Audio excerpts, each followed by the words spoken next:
Good morning, good morning, good morning. Welcome to our stream today. Really good to have you here. We have so much exciting news to get into today. It was the first week of From the Ashes, the brand new line for the X-Men last week, so we have a ton to talk about. Plus, San Diego Comic-Con is just on the horizon. I know Marvel Comics is going to have so many exciting news announcements here. It feels like we're just a few days and weeks away from really, really exciting stuff.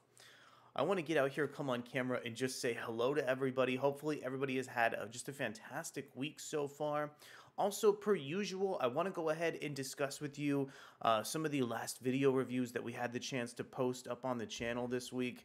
Man, I had so much fun covering X-Men issue 1 of the brand new From the Ashes line. This was the adjectiveless X-Men coming in from artist Ryan Stegman and writer Jed McKay. For me, it was just so thrilling to see the publisher really embrace so many aspects of Krakoa in the fallout of just like the massive, storyline that's encompassed the entire franchise for such a long time. I thought some of the team dynamics introduced between characters like Quentin Quire and Temper was so much fun. Plus, watching Beast like rejoin the cast of the main X-Men series was really wild to see after the fallout of X-Force. So just so much fun stuff across that issue. Happy Ninja says, hey, super excited for your coverage today. Feeling ecstatic to be part of the From the Ashes at the very beginning. Great job on X-Men 1 reviews. Thank you so much, Nappy Ninja. Yeah, I agree. It's so much fun here to finally get the chance to watch a brand new round of X-Men comics like resurface, just like the titular tagline reads, From the Ashes. That was just so much fun. But before we kick off our stream, I also want to talk about the second video review that was up on the channel this week, and that was the Amazing Spider-Man 53. That was a shockingly good issue from Zeb Wells, Todd Knock, and Ed McGuinness. Unlike the X-Men franchise, Spider-Man has been going for like such a long time and is in the middle of such like a plot-heavy storyline involving like so many previous stories that were published. But I really think that all the plot threads are starting to coalesce and really build towards something interesting. The relationship between Peter Parker and Norman Osborn dissolved in the Amazing Spider-Man issue 50. And Norman Osborn turned Peter Parker into the Spider-Goblin character. So ever since then, Peter Parker has been trying to fight back against some of his violent tendencies, while his supporting cast ends up getting mixed up in so much of the drama. I really think Wells has done just a fantastic job leveraging so much of the plot details between Norman Osborn and Peter Parker. There's also a really interesting counteroffensive that started to mount against Norman Osborn, returning to his villainous ways, spearheaded by characters like Kamala Khan, and surprisingly enough, characters that have also been featured in previous issues, like Wreck Rap from Dark Reb, or the arms of Otto Octavius. So for me, it feels like the Amazing Spider-Man right now is in a super, super good place. And I'm just thrilled to watch this storyline kind of wind down here over the next couple months, and for Zeb Wells to really tell the tale between Spider-Man and Tombstone that's looking like it may potentially end the massive run. Without further ado here, I want to officially welcome everybody over to our stream. We have so much exciting stuff to cover. We're going to jump into some previews. We're going to actually take another look at some of the Ashes of Krakoa and a surprising new Marvel Comics title. Plus, we're going to be previewing the future of X-Men 1. I'm also going to be doing another really quick video review over on X-Men 1 just to give some additional thoughts now that we've had some more time to really comb through the issue and get a couple more of the plot threads together. Elsewhere too, it looks like San Diego Comic-Con is just on the horizon here. One thing I'm really going to be starting to look at across this stream and future streams is just what Marvel is going to do with the X-Men property. Right now, it feels like a lot of the X-Men are kind of like siloed off into their own locations. Cyclops is based out of Alaska. Kitty Pryde is based out of Chicago. So I'm really wondering if at Comic Con we're going to get some kind of big X-Men crossover that'll hopefully unite so many of the books and also help From the Ashes feel a little bit more similar to Krakoa in having a lot of the X-Men link up together. So we'll be on the lookout for that, plus any brand new X-Men news announcements. But without further ado, why don't we just go ahead and jump into some of our content for today. This first comic book preview that we have is a lot of fun for me personally. It's a book that I kind of forgot existed for a little bit, and it's kind of trailed off since the end of the X-Men's Big Fall of X initiative, and that is Invincible Iron Man. Let's go ahead and take a preview of this really epic looking brand new Iron Man issue. This is chapter 20 of Iron Man, coming in over from Adventures in Poor Taste. Also, I think this cover is just beautiful. It kind of references the relationship between Emma Frost and Tony Stark that's really kind of persisted since Fall of X and has been such an interesting expansion of not only Iron Man, but the X-Men property as well. Also, let's go ahead and call out our creative team really quickly here with the names we have on the cover. This one is written by Jerry Duggan, featuring artwork, I believe, from Andrea DeVito, but we'll correct that. And also, we have colors from Brian Valenza. The war is over. The war with Orcus is over. What does the future hold for Tony and Emma Frost? Okay. Tony Stark spent his fortune taking black market weapons off the street, which allowed Fei Long and the anti-mutant think tank Orcus to acquire Stark Unlimited and produce mutant hunting sentinels with Iron Man technology. With Rhodey imprisoned and the X-Men scattered, Tony teamed with Emma Frost and the Hellfire Club to take down Orcus, even creating an alien. Let's see if I can talk today. An alias for Emma as his new wife.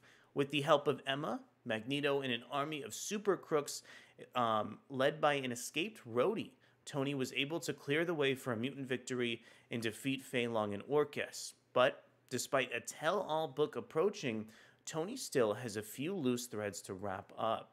Once again here, this one written by Dugan, featuring art from Andrea DeVito, colors by Brian Valenza, and letters from VC's Joe Caramagna, and that really nice cover was illustrated from Cale New. Right from the jump here, so interesting to get Iron Man's point of view from the end of Krakoa, and also to see some of the end results of the Hellfire Club that kind of emerged towards the end of Fall of X.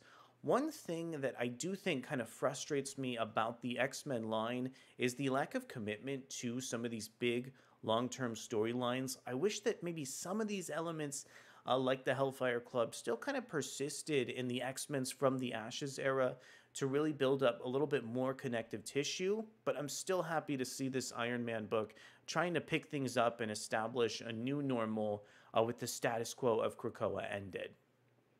A really interesting narration from Tony Stark. He opens this by saying, "Once upon a time, there was an island called Krakoa. It's gone now. So is Orcus, the organization that infiltrated my company and perverted my technologies." So in the wake of Orcus being gone, I just think it's such an interesting question to ask. You know, what's next for Iron Man? What's next for Tony Stark as a character? Iron Man gives a little bit of a clue as to where he's headed next here. He says, "As for me, well, both Iron Man and Tony Stark were needed in court." So towards the end of Fall of X, there was all this drama that actually caused Rhodey, War Machine to be in some legal disputes here. So Tony is actually working with She-Hulk to finally clear Rhodey's name and then resolve that really long-running plot thread that's been lingering across Invincible Iron Man. Once again here, I really like how Jerry Duggan has been able to assemble the cast.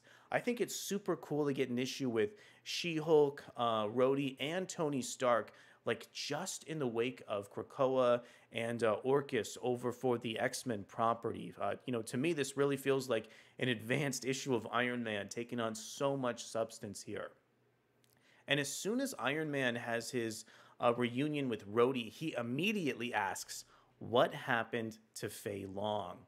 So super interesting question, once again, kind of bringing up and burning the ashes and embers of Krakoa. Really happy to see some elements of the line resurface and just these really interesting and mysterious issues. I am really liking the expressions from Andrea DeVito's art here. I think this final panel and bleed with Rhodey is just absolutely beautiful. So, super interesting stuff in this last issue of Iron Man. Once again, I'm so happy to see the publisher really embrace those elements of Krakoa that make the X-Men feel like a real and distinct property, even as they've, embarked into the next era of X-Men with From the Ashes.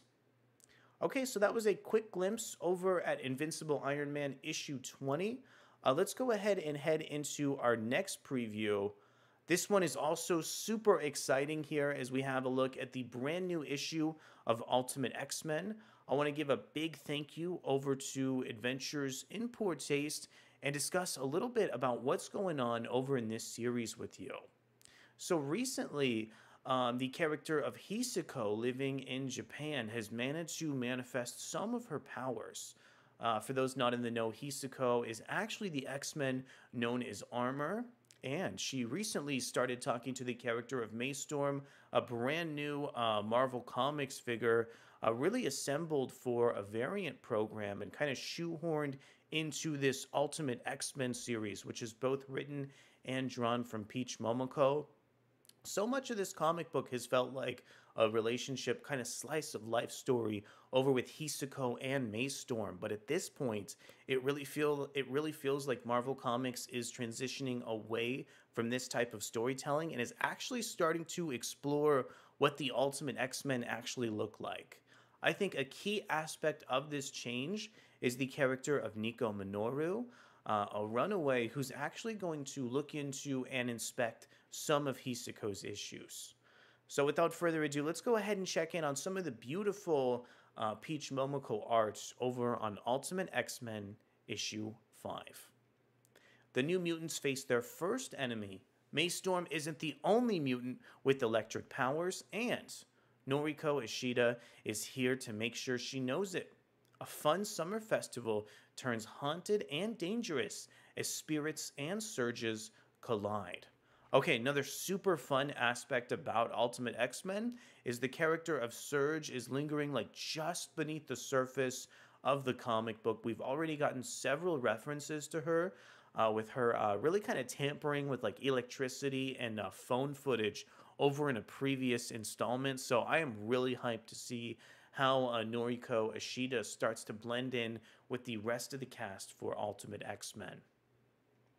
So this 5th issue of the series, still written and illustrated by Peach Momoko.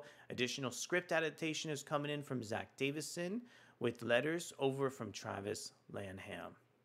Also, I think this cover is just so gorgeous here, really introducing the character of Hisako in like a different context than we usually see her, with a more like traditional and formal Japanese outfit. I'm also loving the way that the armor is kind of manifesting slightly different as well, almost looking like a slug with all the rounded lines and the disparate angles. Also, to me, it feels like Peach Momoko is really riffing on Marvel's Ultimate Design trade dress by featuring all these interesting lights like just beneath the surface to just give a little bit more texture over to the shot. This is just a really, really amazing cover, and I'm really happy that Marvel's continuing to work with Momoko in all these different ways. Plus, this one is just so gorgeous too and features a lot of just different character acting moments from so many of the X-Men characters. And let's go ahead and look at our first preview page and give a quick thank you to Adventures in Poor Taste. Right now, Hisako is in her room, kind of featured in a more intimate moment over with Maystorm. One aspect about this issue that caught my interest almost immediately is the fact that Maystorm seems to be possessed by the Shadow character. And also, speaking through the Shadow character, starts to talk about her relationship with Hisako in some really interesting ways. On this next page, the Shadow says directly to Hisako, "I told you I want to be friends. We are the same. We have powers that normal people can only dream of. We could control this stupid world. We are superior." You know, to me, this confirms that the Shadow seemingly has so much untapped power that he's able to use and leverage against Hisako. So I'm going to be really interested to see how they start coming to blows within future issues of Ultimate X-Men. Plus, so much of the shading and the page composition on these disparate pages is really, really amazing. Just the facial expression that kind of blends into the background here is something that I think regular comic books could really get a ton of motivation from. Also, just some of the bleeds from the Shadow character with some of his goop lingering down is super interesting. And so much of these reaction shots from both Nico, May, and Hisako are super interesting as well. Plus, this plot thread actually gives way to the next one, as the character of Nico is actually featured on the next couple pages. So it looks like May actually motivated Hisako to speak with Nico in order to try and diagnose and figure out more about her mysterious powers. Plus, Hisako also brings the mysterious keychain to analyze over to Nico as well. At their high school, Nico is actually a sidekick, so she has a ton of background knowledge that she's able to bring to our other X-Men characters, and actually is able to identify the mysterious keychain. She notes that it's an Omamori protection amulet. So for me, I think it's really cool that the mysterious element that's been lingering in so many issues of Ultimate X-Men finally comes to light within the 6th issue of the series here. Plus, the framing on this second to last page here, the final panel, is so epic as Nico starts to begin a ritual. This version of Nico Minoru is so new to Marvel Comics continuity that I just think it's so interesting to watch her in action, start to perform this ritual here. I'm really loving this last page. It's incredibly cryptic and seemingly details some of the drama between Tsubasa and the mysterious classmate that seemingly has connections to the Shadow character as well. So really beautiful work across this Ultimate X-Men preview. As each issue comes through, I really feel like this franchise is starting to move together and just put so many of the disparate X-Men players on the board. Moving forward, I hope we get Nico showing up in almost each and every issue, as long as Momoko is able to fit her in. And I'm also just really hyped at this point to see if the character of Surge is going to have maybe a more antagonistic relationship with the rest of these X-Men characters, and maybe she'll eventually join the team. I feel like there's still just so much potential for this overall series, and I really hope it's harnessed here as we get deeper into this really, really beautiful run. Maybe one last plot thread we can talk about before we close out our long-form discussion of Ultimate X-Men is the fact that the Makers Council is still probably getting ready to descend and fight back against Hisako. Hisako keeps making the fact that she has these mutant powers so public to the rest of the world with all this video footage and evidence that started to resurface amongst some of their battles against these disparate characters and that shadow villain as well. So for me right now, I think it's going to be really interesting to watch Hisako and her friends draw more attention to themselves as they finally begin to fight back against the Maker and really tie into the rest of Marvel Comics' Ultimate line. Very, very excited about the future of Ultimate X-Men, and we're going to have a full review when the next issue is out. Okay, let's go ahead and transition here into our next comic book title. Now, this one might look a little bit familiar because unlike so many of the comic books that we typically talk about on the channel, this one is actually out.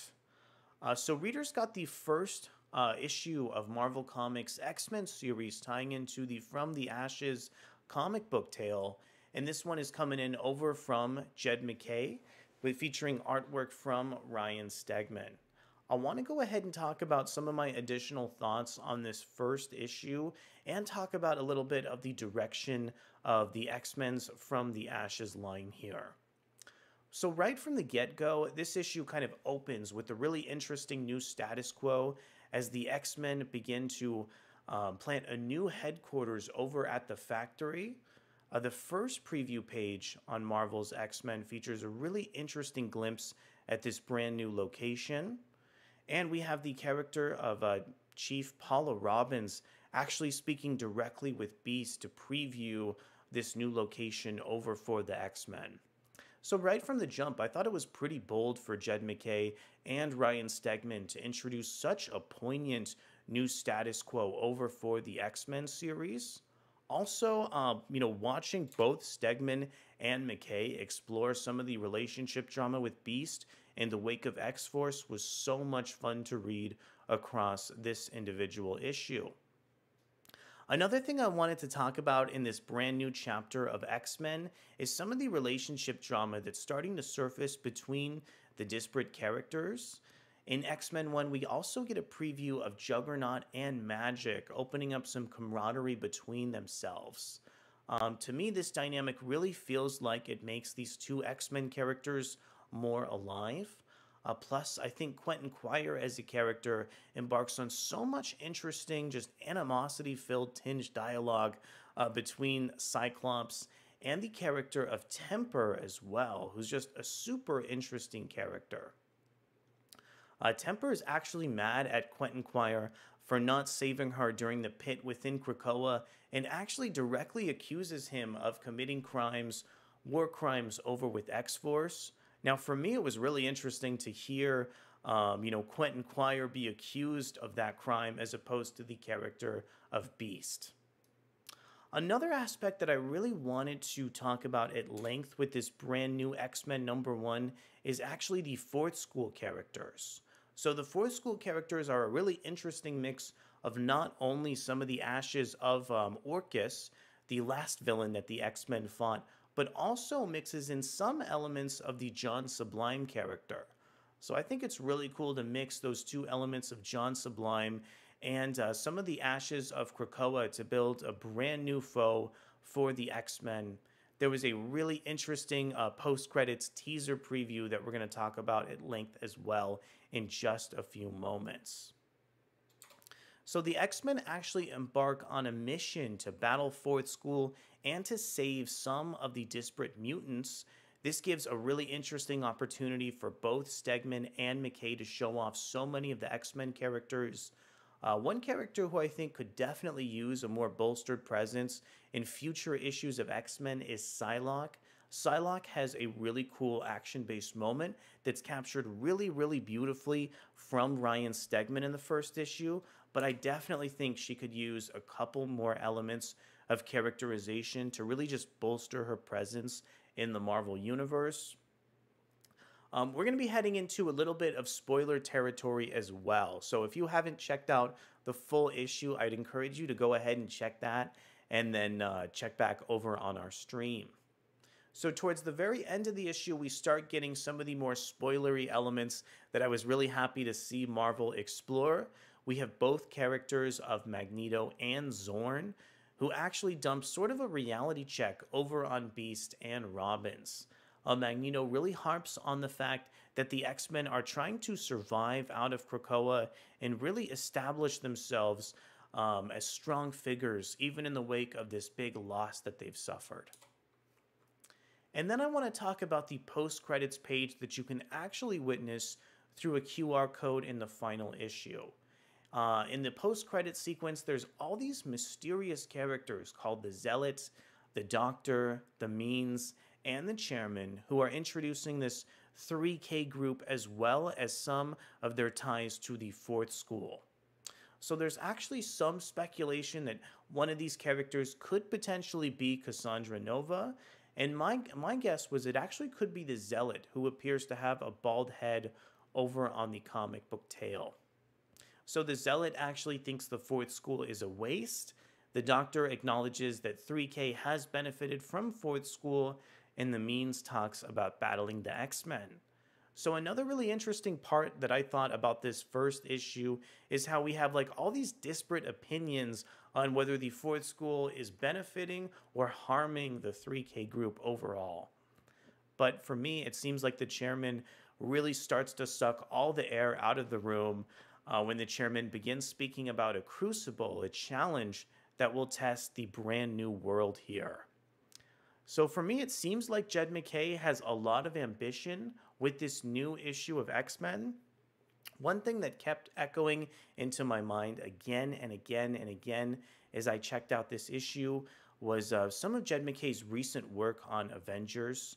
I am really hoping that just moving forward, Jed McKay will really be able to focus on this X-Men book. So some of those elements of the Twilight Court don't spill into this brand new X-Men run.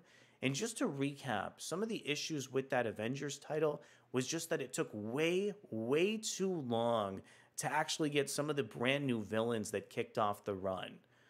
So for me, I'm hoping we're building towards a massive crossover that's going to be unleashed in the weeks and months to come. Maybe we'll get a preview at San Diego Comic-Con, and I think the future of the X-Men franchise in general will be a lot more clear. Okay, I really love this first issue of X-Men. I hope you guys did as well. If anybody has any commentary, definitely let me know in chat.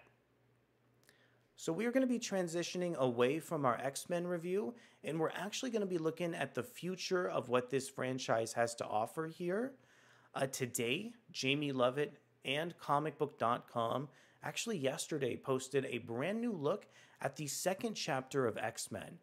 Let's go ahead and see what Marvel Comics, what Ryan Stegman and Jed McKay have in store for this second chapter that actually looks to pit the X-Men against some alien characters.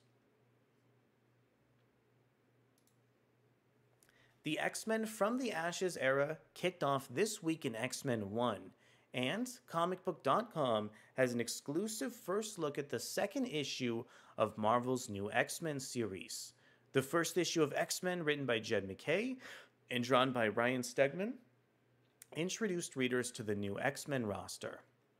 Cyclops, Beast, Magneto, Psylocke, Temper, Magic, and Juggernaut operating out of an abandoned Sentinel factory in Alaska. As they tried to rescue new mutants from Fourth School, a splinter of Orchis that has arisen in the wake of Krakoa's fall. In X-Men 2, the X-Men are headed to San Francisco, one of their previous homes, to save a newly manifested mutant. But this time, some alien invaders are getting in the way. Here's the synopsis for the issue.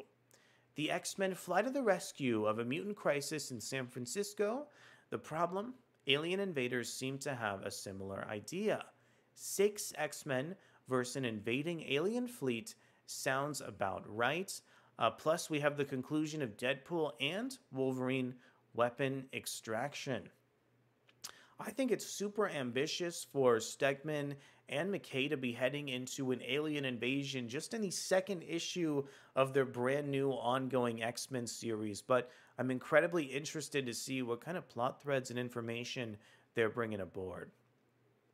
Taking on the X-Men is always a daunting prospect, but I'm extremely psyched to take this team of mutants back into the world with Ryan. McKay previously said of writing X-Men, Stegman added, "When I first got into comics, drawing the X-Men was the job you wanted as an artist. To have the opportunity now is mind-blowing. The X-Men are fractured in the aftermath of Krakoa, scattered across the globe without a central base of operation." Marvel Comics VP Executive Editor Tom Brevoort previously stated of the status quo for mutants in the X-Men's from the Ashes era. What that means in practice is that all 3 titles carrying the name X-Men are core series. They are all centered around one of the major aspects of what the team has been about at different points. This is very much by design. We want to feel the wide assortment of X-Men titles with different styles and tones and approaches, an X-Men book for virtually any taste. It is so difficult for me to read any single sentence spoken or written by Tom Brevoort without commenting on it. Right now, I really want Marvel Comics to go big and bold with the X-Men characters. I want them to take on like a larger, more high concept premise. I think Fourth School and some of those characters as part of the 3K are onto something super interesting. But in the meantime here, I'm really waiting for a big and bold plot to latch onto. Let's see if X-Men 2 offers some reprieve. So here's a first glimpse at one of our preview pages with Ryan Stegman. For me, this is pretty interesting just in this first panel because we get actually a happy look between Quentin Quire and Cyclops. The two were arguing in the first chapter of the series, and I almost thought in some instances that Jed McKay may have laid that on a little bit too thick.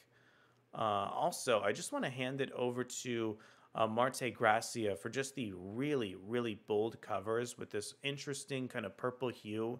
I think it makes Ryan Stegman's art look a lot more interesting. Plus, this cast of X-Men is also pretty engaging here, too, with Juggernaut, Magic, Psylocke, and Temper. Temper and Juggernaut's really stern glances here are just a great way to express themselves. And that's also one thing about Stegman's art that's really fantastic, is just how much of the character acting he's able to get between so many of the characters. Okay, so this is our second page. We have a vision of the X-Men on the board, starting to fight this alien invasion that was previewed in some of the description text for the issue. One thing I think that's a little bit disappointing when I take a look at this page is how similar it is to so much of the previous images that Stegman has drawn. I wish this was laid out a little bit differently to show a little bit more visual variety in terms of the overall tone for the issue. I do like having Cyclops front and center with that, basically with his hand on the side of his head, but I wish it was captured with him maybe to the left or to the right with characters in different positions to make things a little bit more engaging on the page. For me, this is a lot stronger here. This feels a lot more kinetic and original with Psylocke featured more towards the middle of the page, and then we have Cyclops towards the left and Magic on the right. Another aspect about this that I think is also pretty interesting that was mentioned in the comments for last week, I believe by nobody except me, is the fact that Stegman seemingly draws all these characters so young. For me, this Cyclops doesn't really match up with what we were getting in Fall of the House of X, but Marvel's continuity says this is the next phase in his story. We have pretty strong character action moments. I like this sequence with Magic where you can't see her face and it's covered up by her massive sword. I feel like it gives like a more visceral and just a great way to show time passing between the disparate panels. Watching Magic actually dispatch that foe with the attack that she blocked earlier is also pretty interesting on the page here too. And I actually think this is one of the most interesting preview pages we have for the brand new issue of X-Men to date. It seems like Jed McKay is starting to open up some characterization with Juggernaut and Temper as the two begin to bond with a fist bump. Also, it's so much fun to see Temper's small fist matched by Kane's, massive Juggernaut hand as well. I think utilizing this character and bringing them on board the X-Men definitely opens up a lot more plot threads and opportunities for Juggernaut than we've seen before. I'm also really loving this Taran Clark variant.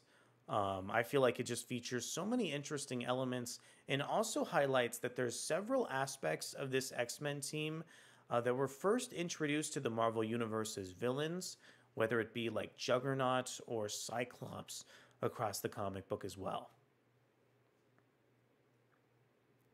Okay, so it seems like the future of Marvel Comics X-Men is really looking bright, but we actually have a couple more issues solicited than just the first and the second chapter here.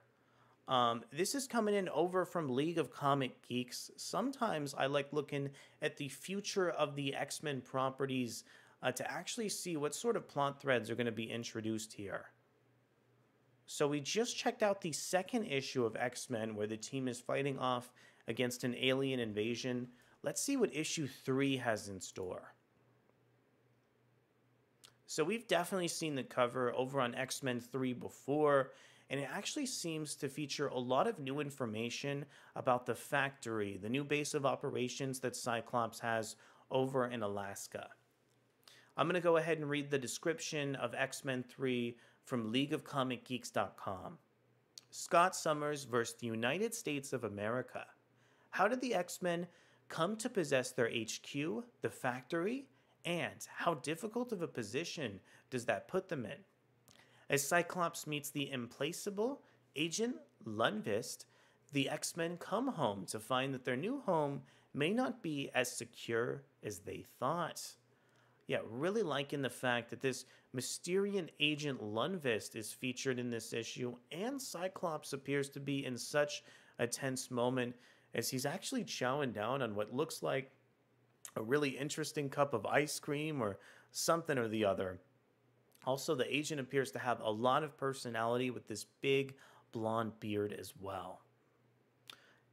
And the fun doesn't stop here. We also have a preview at issue 4 of X-Men.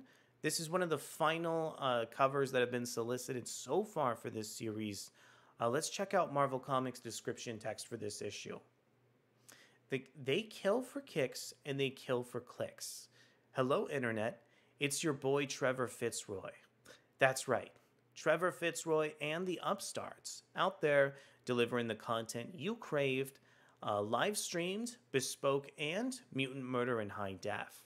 And best of all, you, the viewers, are the ones rating the kills. So smash that like button, hit subscribe, and tell us who the number one killer is. So we immediately get a glimpse over at our solicit that Trevor Fitzroy is being introduced back into the X-Men slate along with the Upstarts. I'm not familiar with Fitzroy, so I think it's going to be quite thrilling to watch characters like Juggernaut and this brand new team of X-Men characters go up against him. Plus, I just think Jed MacKay is getting really ambitious between each and every issue. I hope within the first year of X-Men, the X-Men will at some point do battle with Force School and the 3K group. But in the meantime, both Stegman and MacKay appear to be just bringing so many plot threads in each and every individual issue of X-Men. I'm really hoping that they'll kind of continue to explore Krakoa in a lot of different ways and start to open up some really long-term plot threads that'll hopefully really be welcome more to the series as we get deeper into the runtime here. Overall, I'm really happy with the direction of where this X-Men series is headed. I think it's really ambitious with all this plotting, and I'm liking it a lot more than I would have ever thought possible. I'm curious to know anybody else's thoughts, and if you'd enjoyed the issue as well, feel free to head into chat or to the comments. Okay, so that was our massive blowout X-Men coverage that we're going to go ahead and have for the day. I'm going to take a super quick break, and then we're going to talk about the future of DC Comics over at Comic-Con and preview some more from the Ashes comics that are going to be introduced to Marvel Comics next week. We'll be back in just a few moments.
Okay, thank you so much for your patience. We are back and we have a super fun story to talk about that's up on the screen right now here. One character that was featured in the Marvel Comics universe since the Inferno storyline at the publisher, who's just had so many interesting moments throughout the X-Men's past couple years and in Krakoa, has been none other than Destiny. And Marvel Comics actually just announced that they are featuring a brand new toy line with both Destiny and Rogue here. This one is coming in from Sean Fallon over at comicbook.com. Destiny is finally coming to the Marvel Legends lineup. Yeah, thanks to some of the bolstered plot threads over with this character and with the mysterious relationship between Destiny and Nightcrawler, to me it feels like Destiny as a character has never been more important to the central Marvel universe. So I'm really glad that the publisher is referencing her, outside of the context of comic books and in some other mediums. If you've been waiting for a Destiny figure to add to your Marvel Legends lineup, Hasbro is about to deliver, albeit as a part of a two-pack with Rogue. Odds are this won't be an issue for fans who will likely scoop this setup quickly when it drops on July 11th, most likely at 10 a.m. PT and 1 p.m. ET right here on Amazon as an exclusive. We also have a look at some brand new additional characters with brand new toys like Odin, Superior Spider-Man, Warbird, Ghost Rider, Venom, and more. We even have like an American, like a Norman Osborn figure as well as part of Dark Reign. So really interesting to see Marvel kind of publish comic books and then reference them directly over in their toys. I think it'd be so cool if we had a From the Ashes toy line coming in from like Marvel and Hasbro. And I'm such a big fan of the House of X line that they introduced when Jonathan Hickman first went on the X-Men comic book. So really holding out hope that Marvel is going to introduce some brand new toys to reference this huge X-Men launch. And I think that a lot of these look fantastic as well with both Iron Fist and Luke Cage here. Okay, I wanted to touch on that very briefly and go ahead and explore the future of the X-Men property here. And over on X-Men Monday, chapter 256, Chris Hassan had the opportunity to speak with Jed MacKay and Ryan Stegman about their brand new X-Men series. This one was published over on June 17th. Let's go ahead and take a look right now. Welcome to X-Men Monday, Jed and Ryan. 1991's X-Men 1 is famous for being the best-selling comic book of all time. Let's go back to when you have the opportunity to launch an all-new X-Men #1. Jed, what's your goal as a writer? And Ryan, what's yours as an artist? Jed MacKay says, we're going to hit that 1 million copies mark, I think. And as a follow-up, he states, surpass it. Why not 2 million? No, I mean, it's kind of the same thing you do with every new #1, right? You make it easy enough for new readers to jump on without losing old readers who already know what's going on, pay tribute to the past, and acknowledge its importance, all while doing something new. It's really trying to strike a balance between serving many masters, so it's no different than any other #1, just with significantly more pressure. I would imagine that launching a brand new volume of X-Men would be incredibly stressful. I think the end results sort of speak for themselves here. Let's see what Stegman has to say. He writes, obviously, I wanted to improve as an artist and do the best work I could possibly do. I want to live up to the history of X-Men artists. You've got John Byrne, Jim Lee, Joe Madureira. I just wanted to be able to live up to those that came before and not embarrass myself. But there's an acclimation period of getting used to the characters, so I just tried to make sure I had my takes on them down beforehand so I didn't have any bumps in the road. Yeah, loving the fact here that Stegman is referencing so many of the big X-Men artists like John Byrne and Jim Lee. Frankly, I would have loved to see him maybe throw like a Pepe Larraz or an RB Silva into the mix too. I think both of those artists accomplished so much on the X-Men's Krakoan era, but as did these artists as well. Based on what we've heard, it seems like you two have arrived at a very collaborative creative process. When I spoke to Tom Brevoort, for example, he mentioned Ryan wanted to draw a specific villain, so Jed worked them into a story. And, Ryan, I know you're a writer yourself. Can you two describe your collaborative process on X-Men so far? You know, whenever you have like a big creative team working alongside each other, I think it's really interesting to get behind the scenes commentary on how they sort of flow, especially for people who write in the Marvel comic style and don't even produce a full script. So let's see how Ryan Stegman and Jed MacKay actually work together in the context of their X-Men run. Stegman says, I mean, it's pretty much what you said. I don't have a ton of input. I guess we did kind of create some stuff for the future of what we're going to do together via text message when it was still costing Jed $5 per text message before we figured it out. Jed says, it costs a lot to text across the border. Ryan responds, now we're on Discord, so we just share ideas on there. But make no mistake, Jed's the writer. I just like to poke my nose in when I can. Jed says, I always try to be collaborative. If there's something Ryan's particularly interested in, then that's a direction we'll go in because this is a book that everyone needs to be interested in making.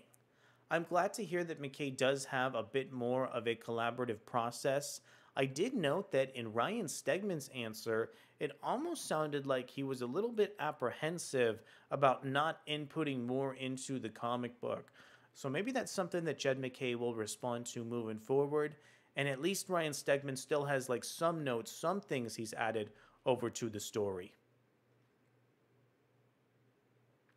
Okay, AIPT says, I want to spotlight your X-Men, starting with the team's leader, Cyclops. So far, Marvel publicity has used words like revolution and radical when describing this series, which brings to mind Cyclops' mutant revolutionary era. Jed, X-fan Hank asked if you're writing Cyclops as more of the classic leader, like in Chris Claremont's iconic stories, or a more revolutionary leader, like he was portrayed in the mid-2010s X-Men books.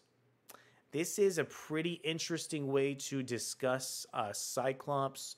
I think Cyclops did get a little bit too radical when Brian Bendis was writing him as a character. And for me, I do feel like the Krakoa era kind of smoothed out his morality a little bit.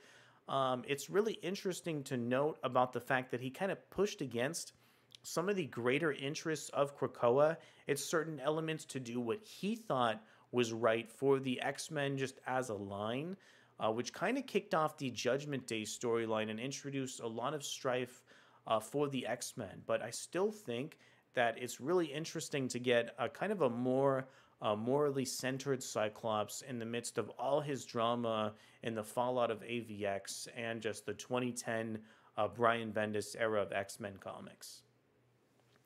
Let's see, and then MacKay says, he's established basically the territory that this group works in and the philosophy they work within.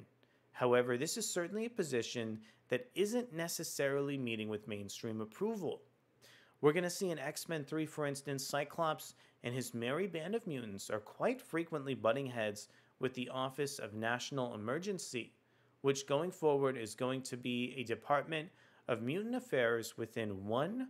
I wasn't sure how timely this article would be due to the fact that it was actually published last month, but already Jed MacKay is heading into some of the plot threads involving the third issue of X-Men, and frankly, we haven't even gotten the second one yet. Quite interesting to see that there's a little bit of pushback maybe between the X-Men and some aspects of the government as we begin to move forward into this run. So as we go on, we're going to explore a little bit about what it means to be X-Men in this post-Krakoa world and to be X-Men in such a loud and visible manner. As you can see in the previews, they live in a big building with an X on the front. They're not exactly hiding from everyone, though Alaska is certainly remote.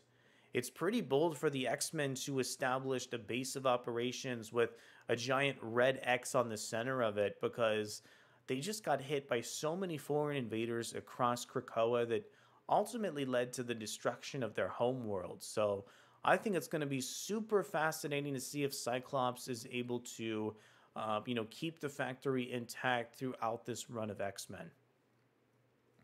Regarding Cyclops' character, I don't think it's either one or the other, but it certainly draws from all that because Cyclops has such a long history and so many, I think, really interesting and different phases of his career. Moving forward, we kind of try to take a piece from every bit of it. Yeah, it feels like Cyclops' morality has really been tested. We've seen him go all the way to the darkest moments of his characterization in striking down Professor Xavier at the end of AVX. We've seen him, cheat on his wife. We've seen him be a faithful husband. There is so many directions you could potentially go in with this character. For me, if I was personally working with Cyclops, I would probably try and make his morality a little bit flawed, but also show that at the end of the day, he has his heart in the right place because I just think that's what makes him compelling as a character. Stegman says, you try to keep the iconic aspects of him intact while putting your own spin on them. So the chunky visor thing, I just thought we had this era of kind of downplaying the visor. I wanted to play it up. So it's more squared, but to me, the idea behind it is it's a little bit more like an onboard computer, and that visor he can use for various purposes to see like 360 or something. It's just cool stuff like that because that technology exists now. And that's a great way to implement some more technology into Cyclops as a character. It also explains how he's able to pinpoint his lasers with like such distinctive accuracy and kind of fills in some of the overall plot holes for the book. Stegman's sketches here are looking really visually dynamic as well. On the body, I just started playing around with shapes, and I've always liked the yellow with Cyclops. I wanted each character on this team to have their own signature color. I didn't want to do the thing where they all have this unified uniform. I wanted them all to have their own individual accents. So for Cyclops, I landed on yellow. I love the hair outlook. I feel like we've had that covered head for a while, and it's fun to go back and forth. So I just tried to come up with something that I thought was iconic and could also be exciting and new. So the next time we get a really big and bold relaunch for the X-Men, I want to see Marvel Comics really embrace the uniform look for the X-Men characters. It's cool that they look so distinctive in the current From the Ashes era of the X-Men, but I think it'd be cool if we went back to like the jacket days of New X-Men with an updated design or just something that makes these characters look a little bit more cohesive while keeping just a little bit more of that visual identity for each character. Okay, AFPT says, mission accomplished. One last Cyclops-centric question for you, Jed. X-Fan Breyer loves how you write Strange and Clea's marriage in Doctor Strange. In fact, it might be Breyer's favorite Marvel marriage right now. Super underrated romance over at Marvel Comics.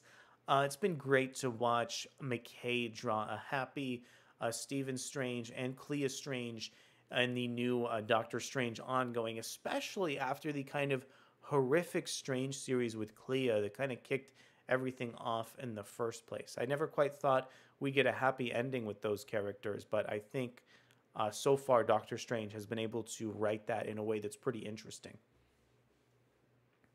We've actually stayed away from it for these early issues because there's already a Phoenix book and there's already an X-Men book. So we don't need to have them be too closely interlinked right from the get-go. I think it's something that kind of behooves us to let each book breathe and stand on its own before we get into tying them too closely together. I actually don't like this that much. I think that with a lot of current Marvel comics, if they had plot threads that interweaved and interlinked more closely with some of the other comic book titles, we can actually get a better end result and end product.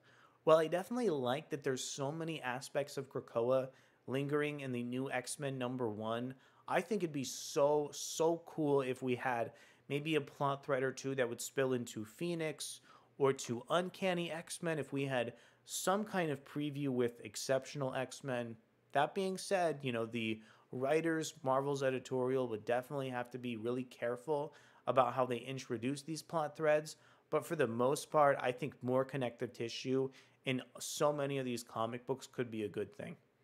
And I really think that we should kind of cut away from this narrative here that I see so many, Marvel Comics writers and just editorial talk about too. Tom Brevoort keeps talking about how he wants each X-Men comic book to exist in a silo. And I feel like that is just not how you get the best X-Men stories. I feel like to get some of the greatest X-Men stories possible, you need to link up the line together and have them go up against a common or shared enemy. That being said, though, we just got that towards the end of Krakoa with the Fall of the House of X, Rise of the Powers of 10 comics. So it is a good idea right now for the X-Men to be a little bit closed off, but I still think Marvel Comics is abandoning some of those plot threads that could help the line read a little bit more cohesively. All right, I am off my soapbox. Let's read the rest of Jed McKay's answer. Also, it's just part of a long-distance relationship. Scott's on Earth, Jean's off in space, so by necessity, she's not going to be around all the time. That's something we'll explore more moving forward, but in these earlier issues, it's more focused on just our X-Men and what our X-Men are up to. The more I think about this, the more potential I see, actually, because it feels like we could just have Jean Grey interact with Cyclops telepathically on one page of X-Men to maybe set up and introduce the plots of Phoenix. It feels to me like that would be a pretty easy way to leverage the X-Men and build the line out together, and I don't know why Marvel Comics is not going in that direction. Switching gears to Scott's fellow original X-Man, X-Fan, let's see if I can pronounce this, alliterator said, "You're inheriting a vastly different beast. How does it feel writing a Defenders-era Hank who probably doesn't know a lot of his fellow X-Men, other than what he's read and has to familiarize himself with this new world? Anything you can share about upcoming Beast arcs?" Jed McKay says, "I think Beast is super interesting. I was really into what Ben Percy was doing in Wolverine the X-Force with Bad Beast, and then bringing in this younger version of the Beast. He's someone who has very clearly seen what he can become, and he's someone who has missed a very large part of this shared history that everyone else has shared with him. So it's very frustrating for someone who is very smart and a scientist who has also been on the cutting edge.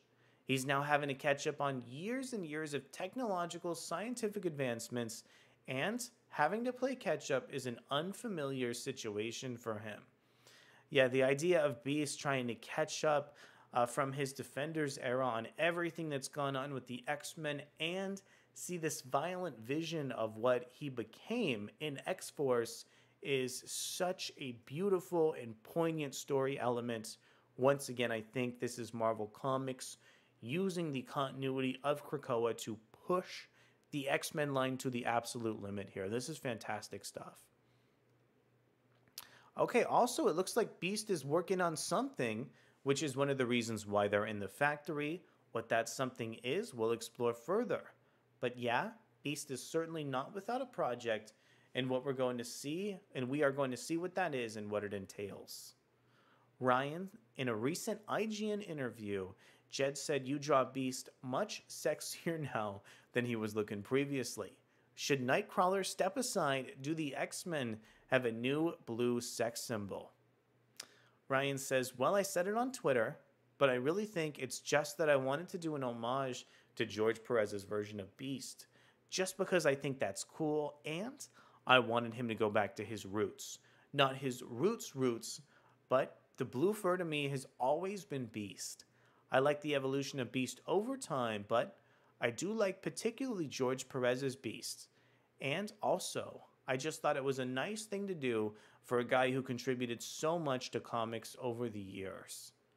Jed McKay says, "Also, it's a real signpost as to where this Beast comes from chronologically." Yeah, really interesting way to explore Beast in the wake of the X-Force series. Time for some Psylocke talk. Ryan, I'm obsessed with how you're portraying Quanen's psychic katana. This is a Todd McFarlane redefining Spider-Man's webbing moment. Indeed, I think the way that Stegman draws Psylocke's katana with all these like disparate webs moving together on her sword is really epic. Ryan says, Jed was talking to me about Psylocke's katana and what we could do with it to make it cool. I had just been doing those Helverine covers and had this way of wrapping the fire around his claws that I really enjoyed. I thought it added some cool movement, so we just kind of moved that over, and I think it's pretty neat. Yeah, the Helverine character had really cool, fire sequences emitting out of his claws. It feels right at home over on Psylocke's katana manifested over in X-Men 2. A really interesting visual element that Ryan Stegman has brought over to a really interesting legacy X-Men character. How do you approach the X-Men's powers in general? Did you set out to define them visually, or is it very much just you drawing and writing them in a way that comes naturally to you? Stegman says, I think I just have specific things that I look for in everything I draw. I want to find a way to make it look like it's moving and breathing, and I'll use anything I can do to sort of add a flowing movement to the page. But I feel like I don't think about it too much ahead of time. I definitely just kind of plow ahead, so there's some part of it that's unconscious. But in everything I do, I want to make it mine. I want you to come into the book and be in my world when you're there. That's the type of artist I love. You know, like when you go into a John Romita Jr. comic, you're going into John Romita Jr.'s world. That's the only place you can get those people and the way they look and the way that everything looks and feels. That's what excites me about comic book art, so I definitely have to try to do that with my art, but it's less conscious and it's more just allowing myself to do things the way I want to do things. AIPT says, I never want to be in a rainstorm in John Romita's world because of how he draws that heavy rain pouring down on Spider-Man. Ryan Stegman laughs and AIPT says, bring an umbrella. Here's a look at one of John Romita Jr.'s epic rain covers, this time with the character of Spider-Man. Back to Quanen, X-Fan Emily wanted to know if you could talk about Psylocke's role and motivations on this team. Wow, look at that reaction shot that Stegman posted over with Psylocke. Her new outfit is very complicated and features a really nice color scheme as well. Ryan says, I've drawn quite a few panels of her kicking people, punching people, and beating people up. And also reading their minds. So, general Psylocke awesomeness. I would say that in Jed's view, Psylocke is almost like the muscle of the team. She comes in and kind of takes care of business quickly and efficiently. Jed says that Cyclops is very much the professional. A lot of them are arguing or goofing around, but she's always been the one who gets things done. She's the one who Cyclops looks to do that. She's not going to get distracted. She's not going to mess up, and she has the focus of a ninja assassin because that's who she is. But of course, that background is also the reason why she's with the X-Men, as we're going to see explained in X-Men issue 5.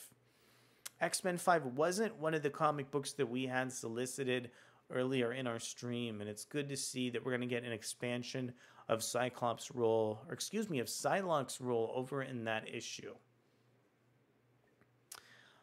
Now, Jed, X-Fan Skywalker asked how your background writing magical characters like Strange, Clea, and the Scarlet Witch influenced your approach to magic.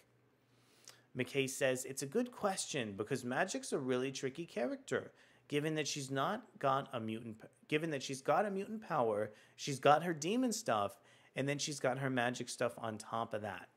I think a lot of how I approach it is that I tend to write Ilyana as a very rowdy character. She's not the sagacious wizard, let's see if I can get that right, or the wizard crone who thinks through and casts spells. She's more interested in getting right up and solving or creating problems. She's more hands-on. Yeah, we definitely got some of those character traits, not only in this issue of X-Men, but also in the last run with Jerry Duggan. I'm especially thinking about that issue where Magic infiltrated the Orcus base. That was pretty epic.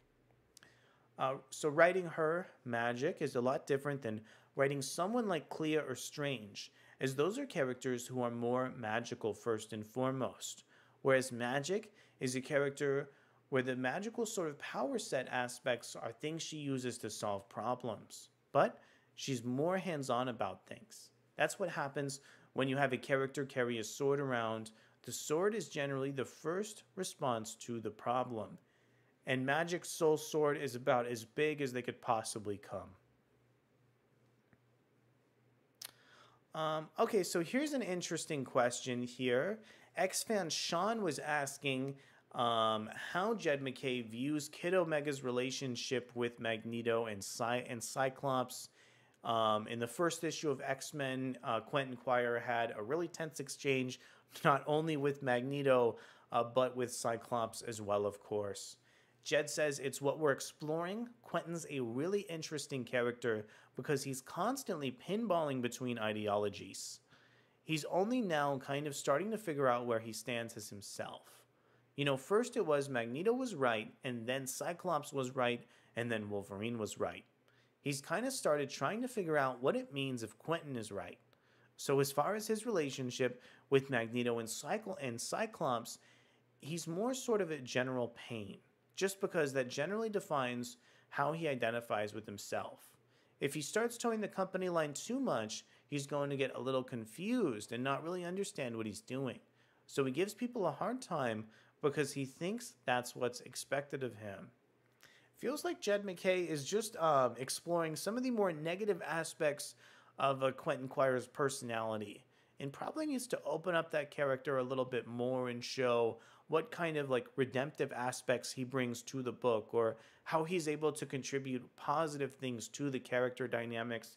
I'm a little bit worried that if Jed McKay keeps going down this path with Quentin, he's going to be written a little bit more cliche than I would like. X-Fan Little Red Jungle asked, what made you choose Temper as Ivy's new code name? And is it temper as in the angry emotion, or the counterbalancing of tempered glass? This is such an easy answer. If the answer to this question isn't the counterbalancing of tempered glass, I have no idea why you would have named Ivy Temper in the first place. I like the new name, and I hope she starts to stick around as an X-Men character too. I'm happy that we have her in a book that bolsters her as part of X-Men's continuity now, just like Quentin Quire. Hopefully, and from the ashes, Temper and Kid Omega will have much, much greater roles than they had last time around. Jed McKay says, let me tell you, trying to name a character with heat-based superpowers that has not already been done is an enormous pain. I think I have a Google Doc with maybe a page or two of just potential names, and a lot of them are crossed out, already used, doesn't make sense, is stupid. So Temper is what we settled on. I think it sounds cool. It's got a bit of an aggro tone to it, but yeah, it does refer to tempered glass or tempered steel. We were right, but once again, this was the easiest question or thing to guess in the universe. Because Ivy's background is they tried to burn her and she didn't burn. When you apply heat to steel, it grows stronger, and when you apply heat to glass, it grows stronger. Looks like we have a sketch from Stegman and a little bit more conversation about how he feels about Ivy's design. Stegman says, as I said, I was trying to come up with accent colors for all of them. Orange and blue made sense because of fire and ice. I wanted her look to be a little bit more signature than what she had been in the past. I think she's a great character, but she was kind of dressed in one of those team outfits. So this is her expressing her individuality. That's kind of the X-Men thing, showing what you're made to do. If you notice, a lot of these designs play with negative space and feature a lot of black hues undercut with like red or blue from Temper, or yellow from Cyclops, or even some of that like purple hue in Psylocke's outfit too. Frankly, I think it might be cool if they kind of maybe dialed up the negative space a little bit more to make each of the costumes look a little bit more cohesive between the different X-Men. I feel like that's maybe one thing that could have improved the visual identity of the line. X-fan Jude T said, after the events of Fall of X, it feels like Juggernaut will become a more trusted face to the X-Men than his stepbrother Charles Xavier. Can we expect any exploration of Kane's thoughts on this change of status? Yeah, Kane, Juggernaut, has been a good soldier to the X-Men in the wake of the Krakoan era. Watching his presence now get bolstered in this bigger X-Men #1 issue is just fantastic. Jed McKay says, we're going to explore Juggernaut's ongoing relationship with the X-Men and why he's doing what he's doing. Because, it's not significant in a world where mutants are suddenly given a newer and rawer deal that you have a guy who's looking not at a mutant wearing an X between his eyes. That's something we're going to look at. And again, is he perhaps suddenly the good stepbrother? We'll see how that goes. Juggernaut has been a bad guy in the past, but not really at the scale we've seen recently. So I think a lot of this kind of remains to be seen, but we'll get into Juggernaut a bit more in X-Men 4. If anybody remembers, X-Men 4 had that really interesting phone picture of Juggernaut and also seemingly will introduce Trevor Fitzroy in the Upstarts into the narrative. Once again here we have a costume design that is really emphasizing not only the red X, but also a ton of negative space with black hues in the costume. Would it be accurate to say you'll spotlight characters in individual issues? McKay says there are moments for different characters to shine because this is a large team. But you want everyone to be able to do their Claremont stuff, right? So I'm trying to make sure that everyone's getting in. If not the focus in every issue, everyone's getting some focus as we go on. So, in X-Men 4, you've got some good Juggernaut stuff, and we've got some good Magic stuff. X-Men 5 has Quentin stuff, that sort of thing. And then, Ryan, we were talking about redesigning Cyclops. Juggernaut was right there with him in the 60s comics. Let's talk about what Kane did to the helmet.